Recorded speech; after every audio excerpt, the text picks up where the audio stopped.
A coisificação do panelense. O tirano não tem amigos, ele tem cúmplices.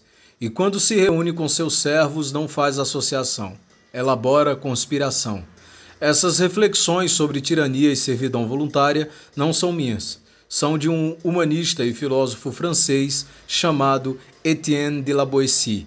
Nasceu em 1530 e morreu em 1563. Nas cidades do interior ainda existem as figuras dos tiranos, especialmente aqueles que se assemelham aos coronéis dos tempos do caudilho.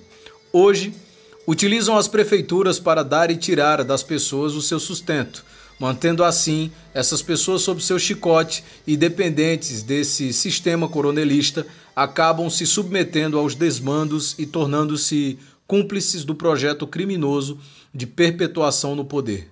Em Panelas é assim, e no frigir dos ovos do processo político semidemocrático municipal, muitos acabam se coisificando, ou seja, tornando-se meros objetos nas mãos de quem detém o poder ilegitimamente e faz questão de insultar a inteligência da população. A pior parte é que a corrupção moral não parte somente dos políticos, mas do próprio cidadão coisificado pelo poder público.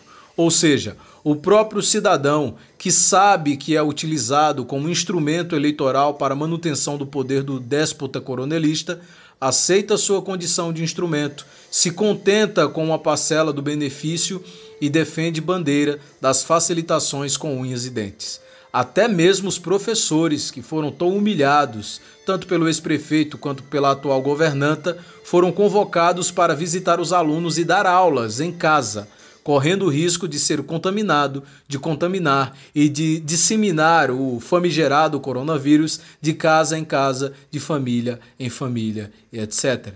Nem a secretária de Educação se pronunciou, nem a secretária de Saúde deu seu parecer sobre o fato. Mas a prefeitura gritou no judiciário para não chamar os remanescentes do concurso público de 2017, alegando o quão assustador está o quadro crescente de coronavírus. Não há piedade, não há amor ao cidadão, apenas interesse político.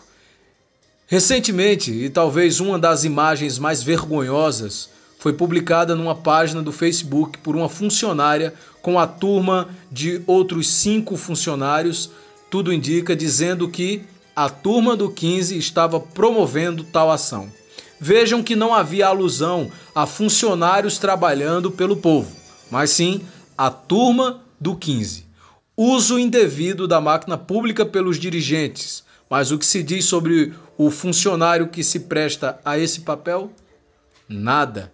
Pessoas continuam sendo chamados para o trabalho e não se sabe como isso é possível depois de tanta recomendação do Ministério Público. Apesar de saberem que estão sendo chamadas por causa das eleições e que serão demitidas no dia seguinte pela própria equipe que os contratou, continuam aceitando as contratações, pois a necessidade fala mais alto. E muitas vezes a moral se cala. O cidadão se acostumou. E talvez isso seja um dos piores desserviços já prestado pelo serjanismo no município. Acostumar o panelense com pouco, iludi-lo com quase nada e fazer o panelense acreditar que a esperteza é uma virtude e que ser honesto é um grande defeito. A forma de insultar a inteligência do panelense é tanto e tão explícita quanto implícita. Na maneira mais latente, o ex-prefeito diz que não governa quando todos sabem que ele manda na prefeita, fala por ela, lidera o grupo político que quer se manter eternamente no poder para se beneficiar. Explicitamente, a ofensa é ainda pior. Se diz que o panelense é incapacitado, que o povo da oposição é hiena, que come merda e etc. Se diz que o professor é incauto e chamam os rivais de esses porras aí, como o ex-prefeito chamou em um áudio. Tudo isso registrado em áudio e vídeo. Mas, para ofender ainda mais a inteligência do povo, o mesmo indivíduo que prolatou todas essas asneiras diz que não disse.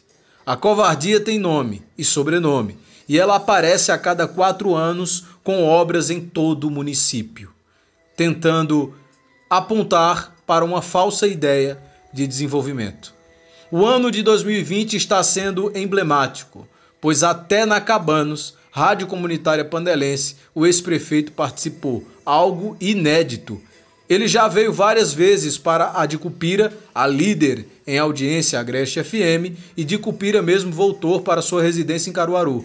Este ano não, pois o santo ano eleitoral não cansa de fazer milagres.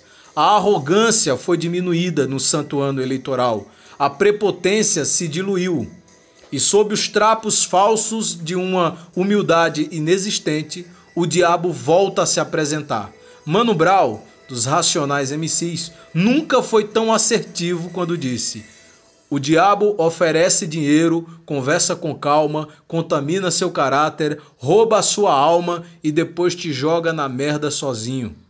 Tem sido dessa forma e não de outra a imagem triste da falsa democracia panelense, que tem uma história de perseguição, sofrimento, humilhações, agressões e, dizem, até morte. O desgoverno panelense pode amar o concreto, mas não ama pessoas.